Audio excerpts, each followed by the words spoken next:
great wisdom that was handed down to me about anger on this episode of Brett Ray's Tuesday Tiny Tips.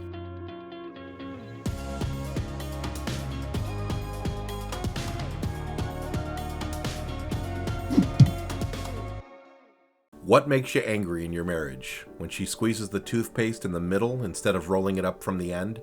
When he is a cover hog, tucks himself in and then rolls over? When she gets done using your vehicle and doesn't put the seat back for you? When he puts the toilet paper roll on the wrong way? Okay, so those are stupid little things, but what if a major decision was made and you were left out of the process? Getting angry is not the problem. It's what we do with our anger that becomes a problem. Do you blow up or do you stuff it and become passive aggressive? Do you explode or bury it and start manipulating and playing games? When we do either of these, we are not handling our anger correctly.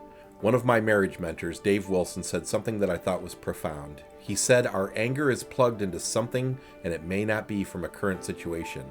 A husband may lay into his wife after work, but he's not really angry at her, but his boss who insulted him earlier in the day. A wife may take things out on her husband when really she is hurt by an insult her girlfriend threw at her the night before. Dave went on to say that some of our anger can be traced back a week earlier or even a month earlier, or it's possible even from years earlier, from a previous marriage or way back from our childhood. Then Dave said we need to figure out what our anger is plugged into and unplug it.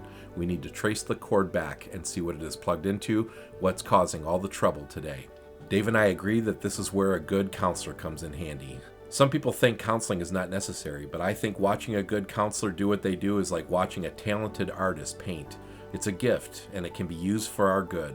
God can use it powerfully in our lives. Trace your anger back, or have someone help you trace your anger back so you can unplug it and stop taking your anger out on your spouse and your kids. Does this work? My wife Carol will tell you that her husband Brett is a different person than the angry man she married back in 1989. With a little help from my friends, I was able to identify and unplug the anger that was coming from my childhood. This is Brett Ray for the Tuesday Tiny Tips. I hope this was helpful. Have a great week.